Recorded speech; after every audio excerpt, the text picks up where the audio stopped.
Hey friends, welcome back to Pan Political, where we explore things that we're going to want to include in the next wave of the gender equality movement, where we talk about all genders like we care about them and their issues, because we do.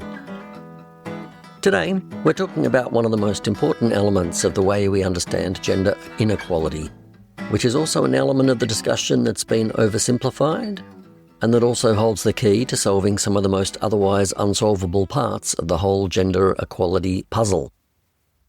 Yep, we're talking about privilege. Just hearing the word privilege can make your shoulders tighten a little bit, huh? And that's exactly why we need to talk about it with fresh eyes. I promise I'm going to walk you through this painlessly today. No one and no gender is getting beaten with the privilege stick. We're going to explore it in a way that feels life-affirming instead of shaming, and I truly believe it will shine a floodlight on what actually needs to happen if we want gender equality that works. Let's start with a bit of a check-in on the current consensus reality understanding of privilege. I asked one of the chatties to give me a brief description of the topic. They said, and I quote, "In everyday conversations and social justice discussions, privilege commonly refers to the unearned advantages or benefits that people receive simply because of their membership in certain social groups, like being perceived as male, white, straight, able-bodied, or from a higher socio-economic background. It's often described as the flip side of systemic disadvantages, where one group faces extra hurdles in daily life, such as navigation bias, barriers, or lack of representation. The privileged group doesn't have to think about or deal with those same hurdles. The key idea is that these advantages are invisible to those who have them. They feel just like normal life, and they're not about personal effort or worth alone, but about how society is structured to make things smoother for some identities over others." End quote. I went on to ask, who are some groups who are generally regarded as not having privilege? And the answer, quote, "In the common framing of privilege discussions, people generally regarded as having less privilege or facing more systemic headwinds include women, especially in areas like pay equity, leadership roles, or safety from violence, racial or ethnic minorities, such as Black, Indigenous, or people of colour in Western contexts, LGBTQI individuals who may encounter barriers in acceptance, legal protections, or everyday safety, people with disabilities, and those from low socio-economic backgrounds." End quote. Okay, excellent. I love this. I feel like it accurately summarises pretty much everything I've ever seen written about the topic of privilege, especially as it relates to gender. The gist is pretty clear when we're talking about gender. Men are privileged. The nature of privilege is that we're somewhat blind to it. It gives men advantages in this world, and much of the gender movement has been about seeking to address this imbalance and unfairness. I agree with this. I'm all about it. There's just one problem. When we look at the way men are in this world, things look oh so much more complicated than what we've just described. And don't freak out, because by looking into the nuance of this, we're not erasing the fundamental truths of what we've just described. It's just that if we don't look into the nuances of it, we're never going to solve the gender problems we face. So here are some things we can observe about the way men are, in general, in this world. Yes, it's true, men are more likely to be in positions of power, to be seen as authority figures, to have economic advantages, to have their voice in public seen as worthy of respect, and to have property and possessions. This is just a very small part of the list, and it's all true. Yet, at the same time, violence against men is around twice as high as violence against women, even when you factor in that intimate partner violence is more likely to happen to women. Violence is not a sign of privilege. Men are murdered twice as much as women. Being murdered is not a sign of privilege. Men experience a lot more homelessness, and the homelessness they experience is more likely to be at the rougher end of the scale. Homelessness is not a sign of privilege. Whether you think it's their fault or not, men are absolutely experiencing a loneliness epidemic. Loneliness has been found to be more damaging than smoking and drinking in terms of the negative impacts it has on your life. So loneliness is not a sign of privilege. Men receive lower levels of medical care, and while we sometimes say it's their fault for not looking after themselves, we don't say that about any other demographic group on the planet when we realise they're not being well served by healthcare. Men are more likely to die from preventable diseases, and men are more likely to have addictions that negatively impact their health. None of these indicators are indicators of privilege. Men die younger for no biologically sound reason. There is no version of events where lower life expectancy can be described as a sign of privilege. Men commit suicide at about 4 times the rate women do. Suicide is not a sign of privilege. And lastly, men are massively more involved in the criminal justice system. When things are going great, when you're basically just rolling around in your privilege, you don't go out and steal a car or rob the corner store or pick a fight with someone. You do those things when you've got the opposite of privilege. So what on earth's going on? You might not agree with all the points I've just made, and there might be other reasons that explain some of the above, but I think there's a trend there showing that something complicated is going on for menfolk. Something more complicated than simply rolling around on their big pile of privilege all day. Yet at the same time, we know men are privileged, and I'm not trying to deny that. So is this an impossible conundrum or something that is unexplainable? Nope, not at all. There's actually a really logical, easy to understand explanation, and it's going to take me about 20 minutes to walk you through it. Unless you've heard this from me before, it's likely that in just 20 minutes, the way you look at the world will have changed. So I think fundamentally there's 2 reasons that explain this conundrum we're talking about. The first one is just a quick side note, worth a mention, but it's a second reason that this episode is really about. The first reason is just that we're talking in gross generalizations here, and the fact that there's more difference within a group than there is between groups explains a lot of what we're observing. What I mean by that is that the guy with addictions and mental health issues living under the bridge does not have the same privilege as the guy who, well, there probably are some guys just rolling around in their piles of privilege, not sure what to do with themselves. In the same way that there are probably some women there with them, and also some women under the bridges. So, in fact, this alone explains some of why we know that men are privileged, but there's a lot of data that suggests otherwise, or at least data suggesting that something more complicated is going on. It comes down to this. Privilege itself is so much more complicated than we give it credit for. We talk about it like it's a homogeneous block of a thing that you either have or you don't have. We talk about it like there's only one kind of privilege that really matters, and then we start seeing everything through that lens. We've shot ourselves in the foot with a little privilege gun.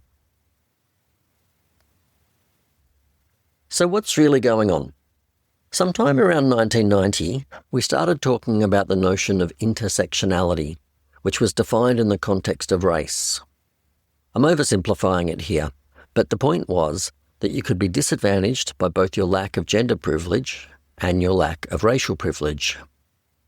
So the example that is generally given to help explain intersectionality is that the challenges a white woman faces in this world, while substantial, are different to the challenges a black woman faces.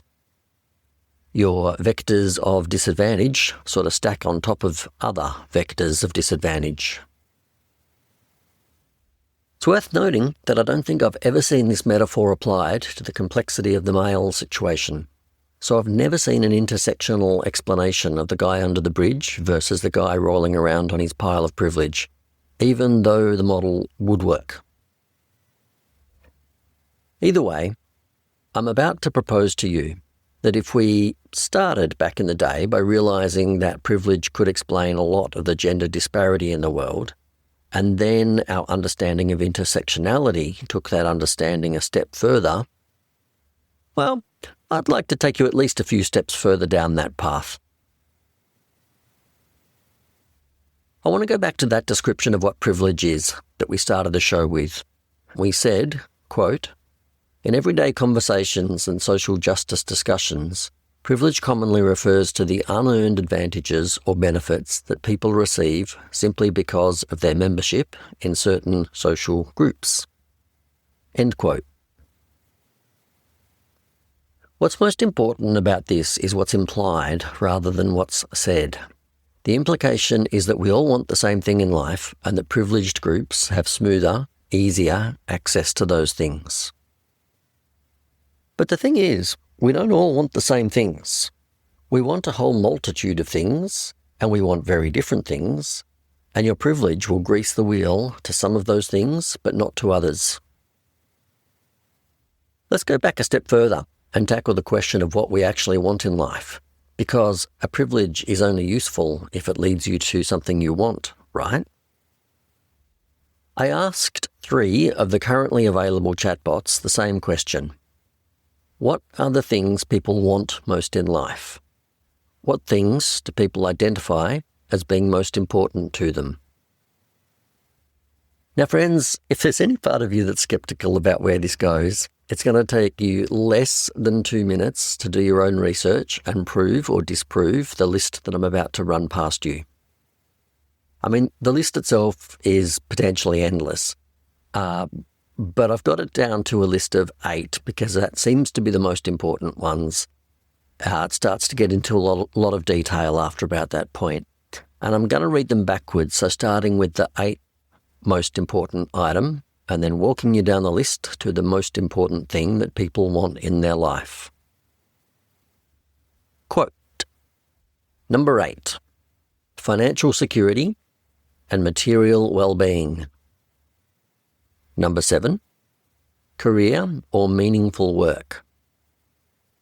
Number 6, health and physical and mental well-being. Number 5, happiness and joy. And just to expand on this a little, still quoting from the chatties, almost everyone wants more of that warm, light feeling in daily life. Laughter, contentment, fewer heavy days. It's frequently named as something missing. Number 4, freedom and autonomy. Number 3, close friendships and a sense of belonging.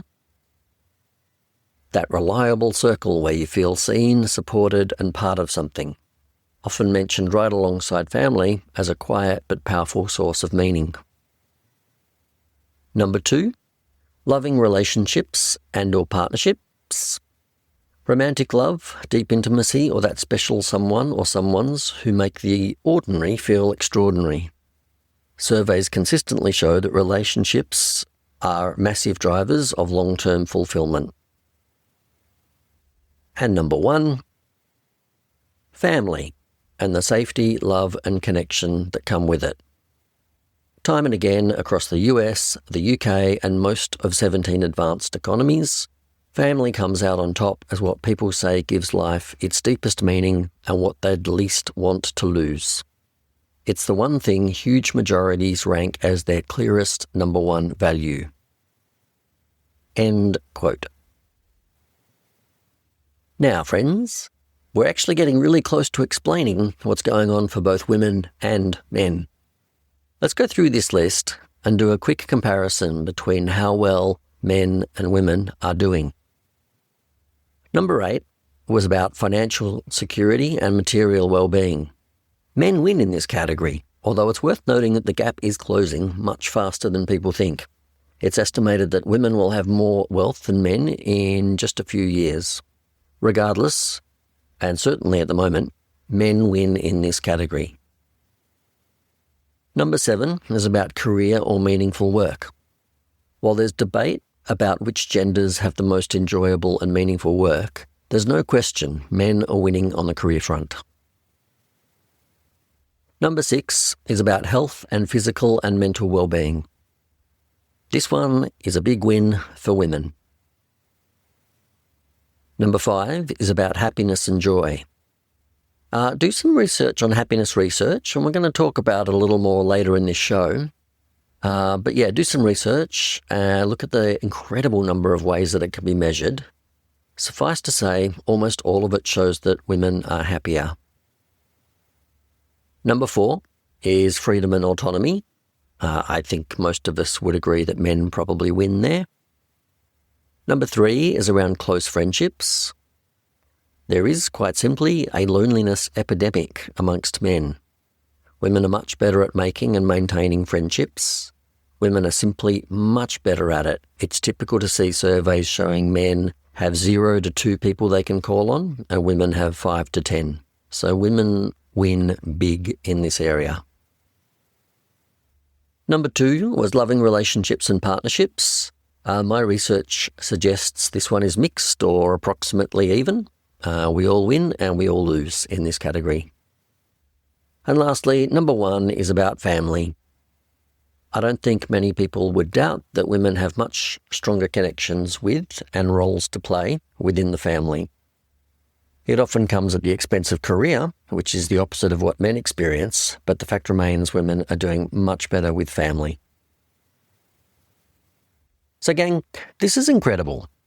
I want to stress again, do your own research. If anything that I've just said sets off alarm bells or it doesn't feel true to you, I'll also be running a fact checker for you at the end of this episode.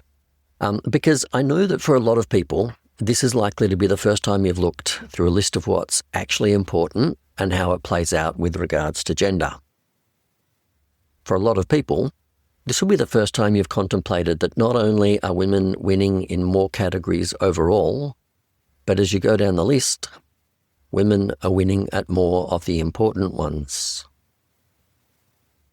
So let me introduce you to a way of looking at privilege that explains why this is the case, and that then leads us towards what we can do to solve more or less all of our gender-based inequality.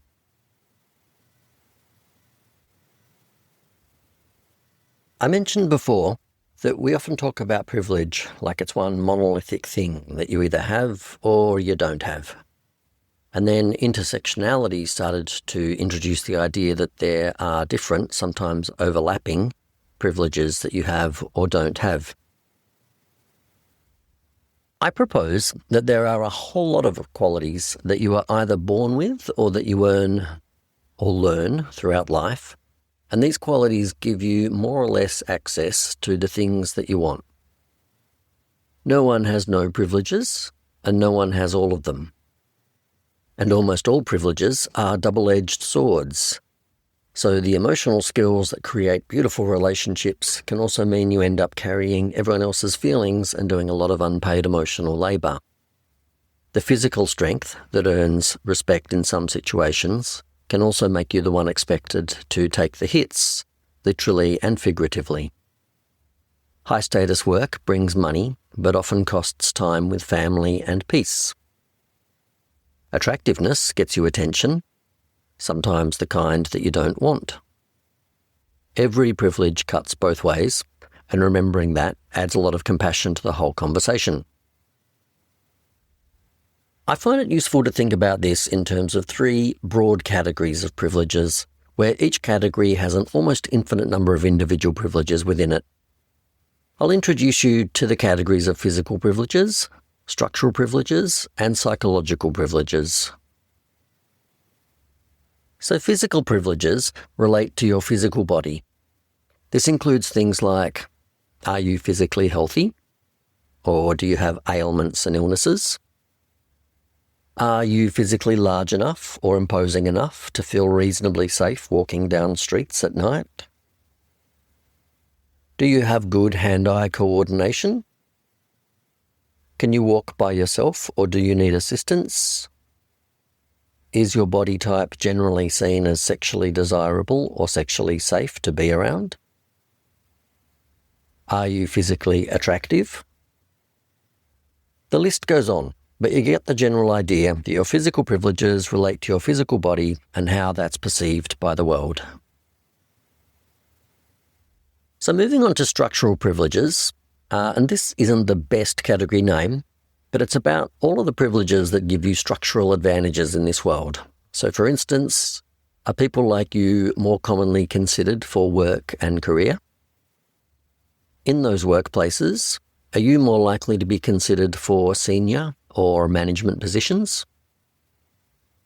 Are people like you commonly seen in positions of authority or public office? Are you more likely to have an income, to have property, to have other assets, and to retire with savings? Are you more likely to have cash on hand? There are more. But this gives you an idea of what's in this category we're calling structural privileges. And lastly, psychological privileges. This includes things like, how well do you know yourself? How well can you read other people? How well, or otherwise, do you respond when you need help, or when your chips are down, or when you're in a crisis? Do you have people to call on for help? Friends that will support you? How connected are you to family and to community? Are there support services you can access if you need psychological assistance? And are they more likely to perceive you as someone in need or as someone that's a cause of problems? Can you recognise and articulate your emotional state? Do you have relatively good communication skills? Can you understand other people's psychology and how they're likely to react to things? Can you navigate and sort out a conflict? How happy are you? And can you admit when you need help and be vulnerable? So that's hopefully enough of an introduction to give you a sense of what these three privilege categories are about, and how they actually contain hundreds of individual privileges that you may or may not have. Now let's talk about how gender fits into this. The main point I want to make is that contrary to the way we often speak about gender and privilege, your gender is not a privilege in and of itself. It's something that gives you access to some privileges and not to others. But it's far more complicated than simply being a privilege in and of itself. It might help to think about this in terms of your age. Your age is also not a privilege per se, but it gives you more or less access to various privileges. For instance, if you're young, you're much more likely to score well around the physical privileges, but less likely to score well for psychological privileges. When it comes to gender, the category of physical privileges are really mixed, but men are much more likely to have access to the structural privileges, and women are much more likely to have access to the psychological privileges. This, my friends, explains everything. It explains all of those confusing things we mentioned earlier. For instance, if you're male, for sure, you're more likely on average to wind up as a CEO than a woman is. However, if you're male and you've got a mental health crisis and addictions and a criminal record, then you're much more likely to wind up homeless under a bridge than you are running a company. This is how your privileges intersect and why it's not as simple as saying that some groups of people are privileged and others are not. This also explains why when we looked at the list of things people value in life, women came out stronger than most people would expect. It's because being male is more likely to get you money, a career, a political voice, and perhaps freedom. But being female is more likely to get you family, relationships, happiness, and health, because these all relate to psychological privileges. If you've ever heard anyone complain that men are bad at relationships, this understanding of privilege explains why that's the case. If you've ever heard anyone complain that men are violent, this model shows us that they lack communication and vulnerability privileges, and they also don't fare well with access to supports and resources, but they often have physical privileges, so will resort to sorting things out in that way. It's horrible, but it is what it is. If you've ever wondered why men seem to have life cut out for them, but don't exactly look like they're happy and have such a high suicide rate, it's because it's true. They have structural and career things cut out for them, but that's not often what brings us happiness. I also want to address a counterpoint that might have crossed your mind, which is that we're addressing the question of how come men are behaving badly or behaving in what might be regarded as risky ways when they are so privileged.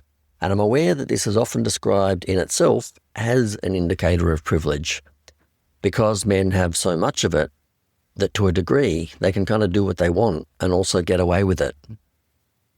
And I guess I'd say yes, sure, I think there's a degree of truth in that in some cases.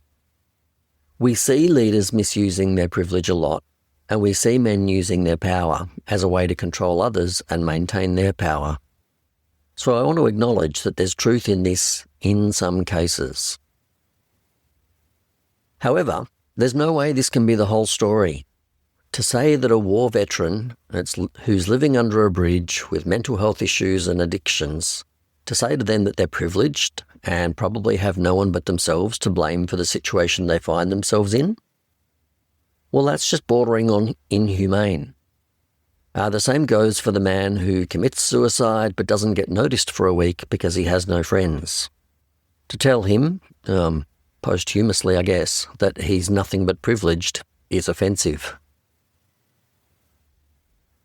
The model I'm proposing, this way of breaking the idea of privilege down into multiple categories and recognising that different ones serve us in different ways, is huge. I'm not exaggerating when I say that it has the potential to solve most or all of the remaining stubborn bits of the gender revolution. The challenge is where, at the moment, all we can do is wring our hands and get mad on social media as the problem doesn't improve and sometimes gets worse. To give you a little roadmap of what's coming up, I want to talk a little about how happiness maps across these three different categories and how that then plays into gender a bit. Then we'll talk about why I think we need to refer to these qualities as privileges rather than just as social conditioning or something like that. And finally, we'll move into what needs to change in the world to start putting this information in place. Okay, first, to happiness. Let's dive into that a little bit more. So not everyone, but almost everyone, identifies that they want to be happy. It is as simple as that. In terms of what privileges are likely to get you there, this is where things get fascinating. So the physical privileges are a really mixed bag in terms of which ones bring you happiness. Without much doubt, not having a chronic illness or chronic pain will set you up well for happiness. Great looks are somewhat helpful in that they get you more initial attention, but then you've got to follow through and that gets complicated. So in the short term, great looks are good for happiness, yes, but maybe not in the long term. Having the physical strength and skill to win a punch-up fight will not bring you happiness. And perhaps a little bizarrely, a disability is not as bad as it may seem. Some studies show that just a few weeks after significant impairment, like losing a limb, people's happiness is more or less back to their baseline, which I personally found pretty amazing. So moving on in terms of how the various categories map for happiness, structural privileges are also pretty mixed, but in my opinion are massively overrated when we give them the highest level of importance as they relate to happiness, or when we describe them as if they are the automatic path to happiness. So, for instance, increases in career positioning and income levels have very short-lived happiness bumps. At the same time, being locked into a high-stress work situation, 40 hours a week, when you are away from family and friends and the things you love doing, well, that's a massive negative for happiness. Also, having stable access to income and employment definitely provides a better baseline for happiness in the long term, so there's definitely some benefit there. But then when we look on to psychological privileges are almost entirely for the win where happiness is concerned. So having the self-awareness to know yourself and handle yourself in times of stress or duress is highly valuable. Having the skills to assemble and maintain a circle of supports, like close friends, is a massive happiness win. Being lonely, on the other hand, is worse than smoking and drinking combined. Being able to resolve conflicts will make you much happier. Being at peace with your purpose and with the world will make you much happier. Having emotional intelligence and having the humbleness and the vulnerability to articulate when and how you need help, well, you win the game with this one. You can probably see where I'm going with this. The male privileges set you up for success in the outside world, but not for happiness within. The female privileges more or less do the opposite. You can see this with happiness surveys, which have become an incredible science in themselves. If you approach this in a way where you first decide what you think makes people happy and then look at who's got those things, you'll get an answer, but it'll be very biased. These days, happiness surveys are really smart in terms of how they measure your happiness. There are indicators that go way beyond simple self-reporting, and the happiness science world has found them. Some of these are latitudinal, in that they extend out to the people that know you and tap into solid statistics that are indicators of happiness, but less susceptible to self-reporting biases. And some of those indicators are longitudinal, in that they study people over decades of time. And all these tend to show, to varying degrees, that women are happier, and sometimes much happier, than men. I'd like to interpret this a little bit by saying if we go back and look at that list of what we want in life, you can see that our happiness is going to hinge upon what our privileges give us better access to. If that thing is something that's likely to make us happier, then we are going to be happier. And I think the final piece of this puzzle is that I'm not just highlighting that men aren't happy so that I can steal some of the victim stick from women. There's something much more important at stake here, and it's this. People that are not happy will behave like they're not happy.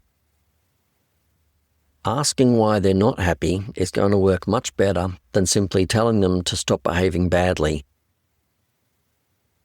Okay, so that's happiness.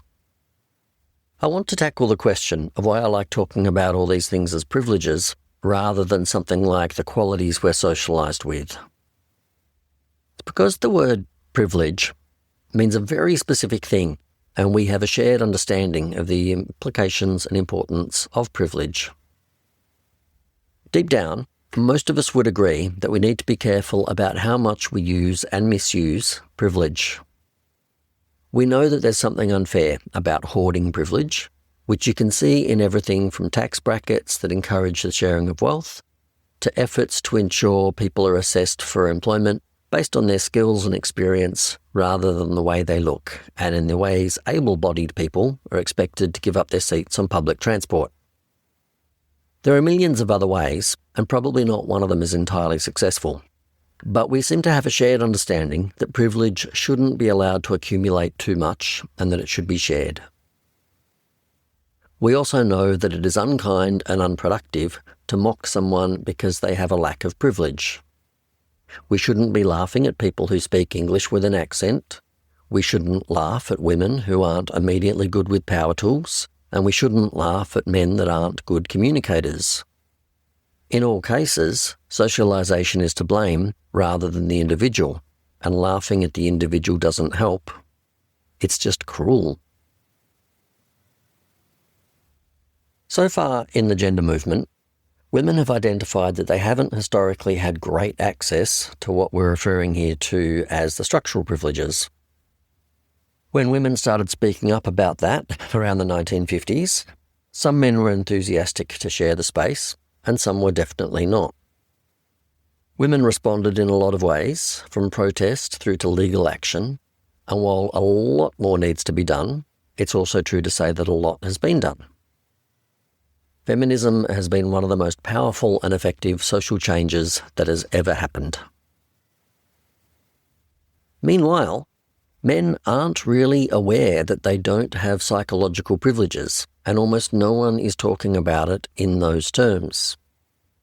As a quick little side journey here, since men don't generally have the crucial psychological privilege of being able to see themselves as being in need of help and having the ability to ask for it, if we go back to the 1950s, men were not primed to be able to get a gender equality movement started.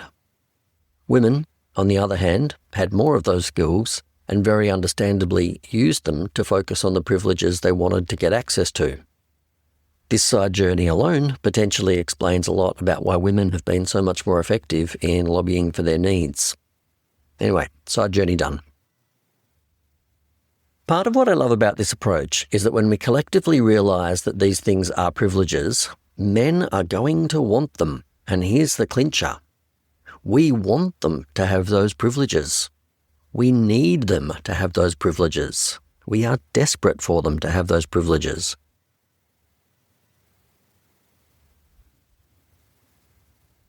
And just to be really clear, nothing I'm saying subtracts even 1 centimetre from the important work of opening up structural privileges to women.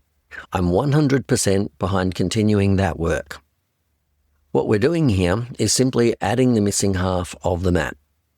When men gain these psychological tools, everyone wins. Women feel safer and more understood, men feel more whole and connected, and our kids inherit a gentler world. Having access to psychological privileges means you're a better communicator, better at relationships, happier with yourself, and therefore less likely to act out. You have a better understanding of what the people around you are going through, you're more compassionate, you're going to have more active participation in family and community life, and you're not going to be so fixated on work and money and physical strength to get your way. Men with higher self-knowledge, more social skills, and real meaning and purpose in the world are less likely to commit crimes, less likely to harm themselves and others, less likely to commit sexual assault, and less likely to start fights and wars. That's why this understanding of privilege is the thing that's going to unlock the most stubborn remaining gender problems. It doesn't just describe the problem, it automatically leads us to what needs to change. And I know it can seem really scary, or it can seem counterintuitive, to talk about spreading out our definition of privilege to include men and women. It can feel like we're taking the focus away from the problems women face, or at least in some way watering them down. That is not my intention. My intention is to make the world better for everyone, and yes, specifically, to make the world better for women. Perhaps the best way I can articulate this is by comparing the messages we're sending to men at the moment versus what a pan-political approach to privilege would sound like. Currently, we're saying to men something like this: you are privileged and behaving like an arsehole. We are in a patriarchal world that privileges you. The nature of privilege is that it's invisible, so you don't even know the ways that you're able to cheat the system, and it's unfair. In combination with other bad behaviours, you men are causing great harm to women, and you have to get better. This message we're sending is interesting. As we've discussed, it's got some truth in it, but it's a very hard one to hear on account of the fact that it's very critical, without any sense of care or compassion or appreciation anywhere to be seen. And perhaps you've noticed that men aren't exactly flocking to the message. Some are, but there are so many ways that we're stuck in terms of getting men to change their behaviour. The message isn't really working. Now, in contrast, try listening to this. Men, you've been missing out on some really important privileges. I want to share some information with you that's going to make your life radically better for the people around you and, importantly, for you. because you deserve to have a better life as much as anyone else. Boom. Suddenly, you've got men on board. They will want to sign up for your behaviour change workshop.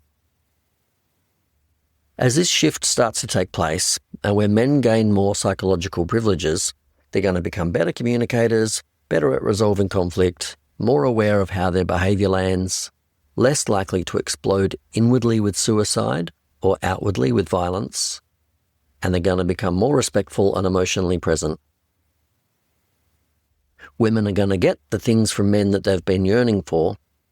Men are going to be a far happier lot, and since better collaboration comes from having better access to psychological skills, we're going to be moving away from the power over and dominance approaches, which is understandably what you do if all you've got to choose from is structural privileges and some physical privileges.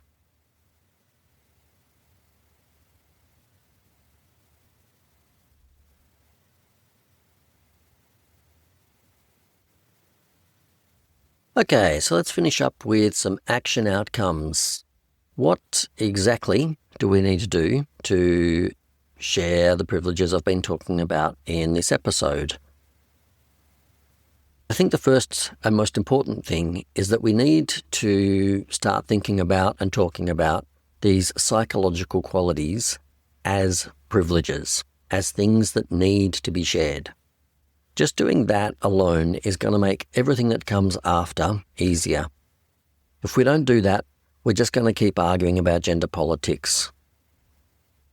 And I know I've said this already 3 times, but it deserves to be said again. We must absolutely continue all the work we're already doing and more to share what you might regard as the privileges more likely to be associated with being male, or what I've been describing here as the structural advantages.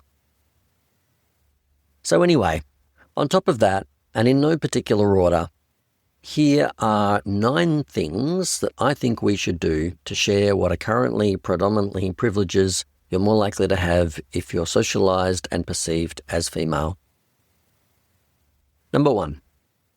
If children are being born to a female and a male parent, those people need to realise that the personal is political, and the choice regarding who's going to stay home and do the parenting is going to dictate a huge amount of what unfolds, including whether the two of them are going to be stuck in the standard gender roles with all of the usual advantages and disadvantages. In short, he'll get more career and money, she'll get more family and emotional skills.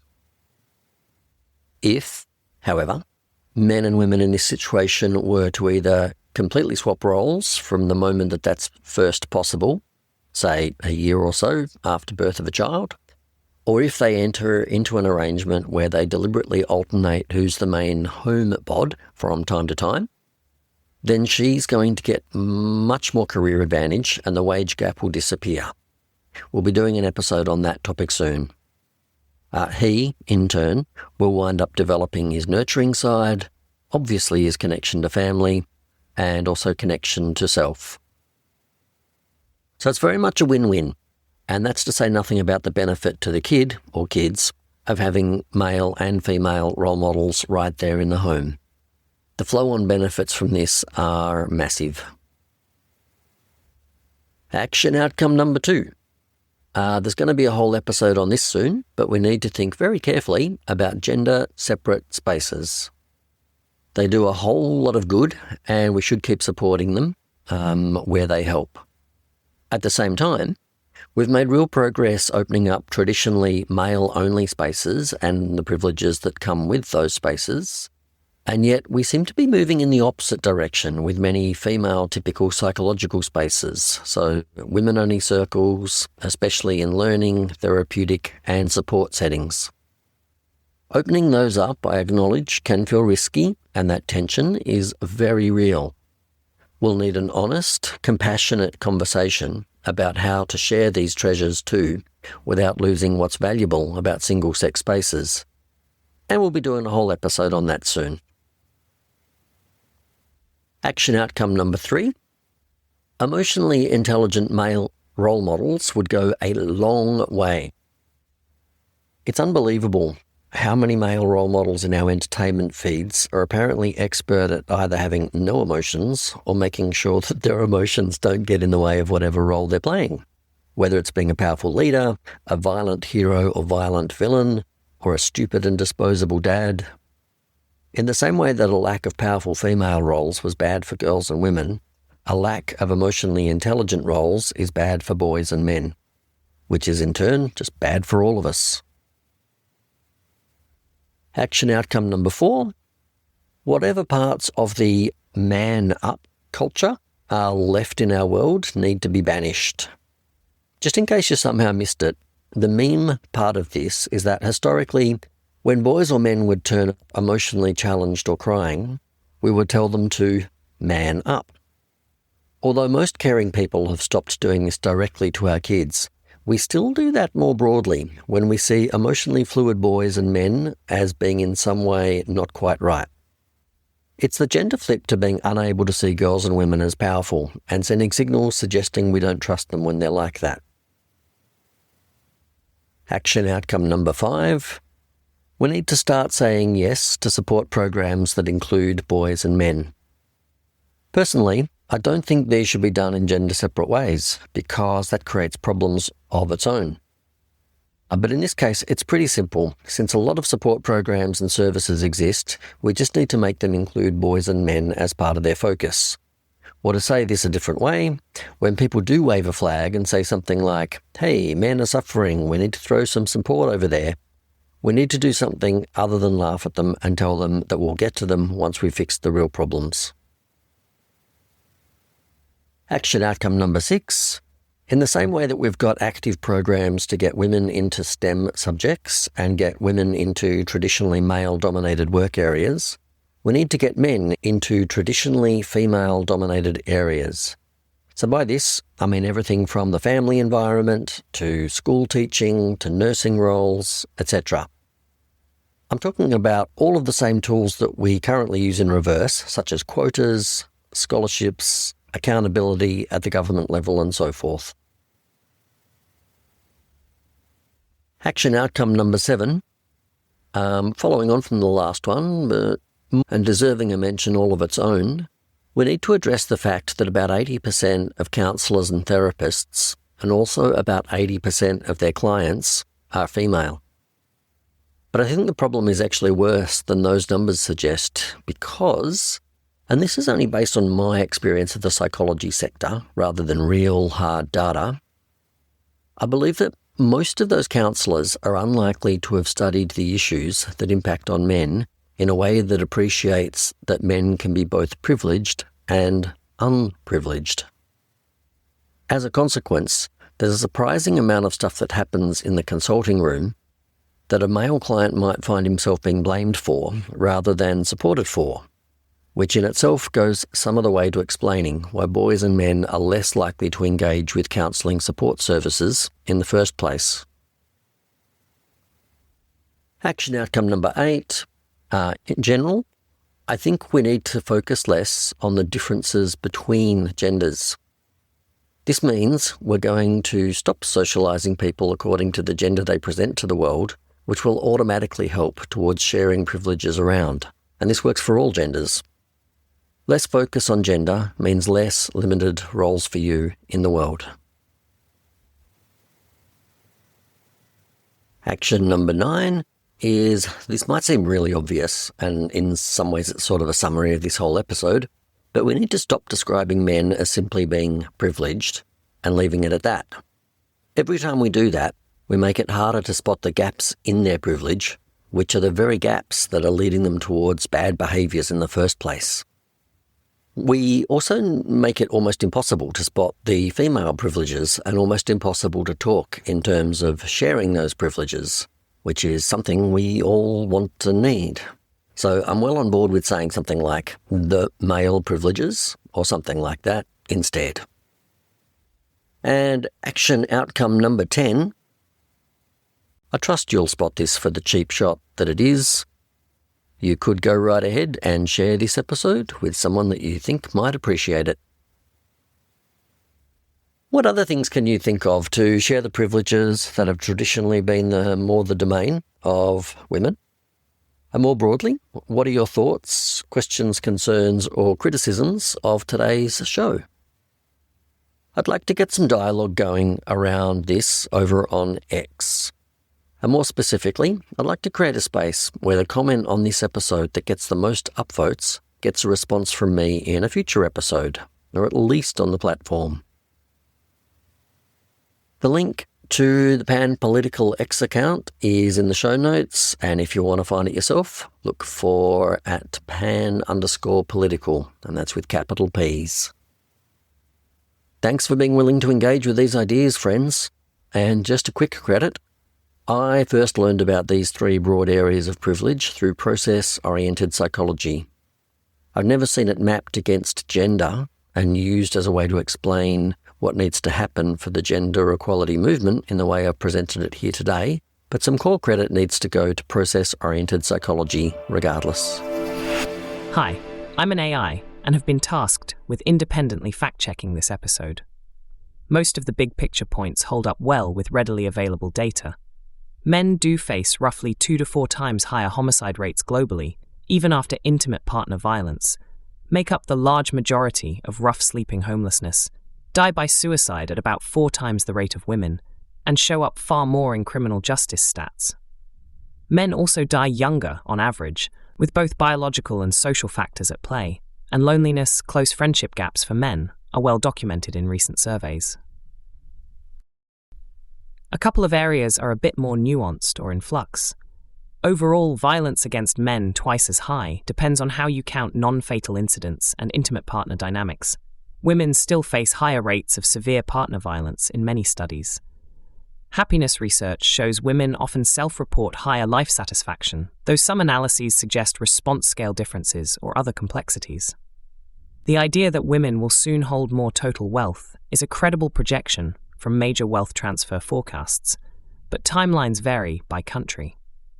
The direction and scale of the disparities the host describes are supported by evidence overall. Solid episode, worth engaging with these ideas openly. Hey friends, how about this strange old thing we call capitalism, huh? I have some thoughts. First off, I want to say this clearly. If you're just listening, that's genuinely enough. I see the download numbers, I know you're there, and it means something very real to me. You're turning these ideas over in your head, maybe chatting about them with others, maybe looking at the world a little differently. That's the whole point of this for me. No pressure, no guilt. I'm grateful you're on the ride. At the same time, I know some of you want to support this more actively, and you're in a position to do so. That's where Patreon comes in. It's a simple, direct way for you to throw a bit of fuel on the fire if the episodes have been useful or meaningful to you. I used to feel weird about asking for such things, but then I realised it's not that different from buying a book that changed your perspective, or paying for a workshop, or even just grabbing a coffee for a friend who's been good to talk to. This show is my version of that, something I'm putting real time and care into, and that you can support if you want to. So if you're able and it feels right, head over to the link in the show notes and become a Patreon. Even a small amount helps me more than you might think. And if not, keep listening. I'm happy you're here.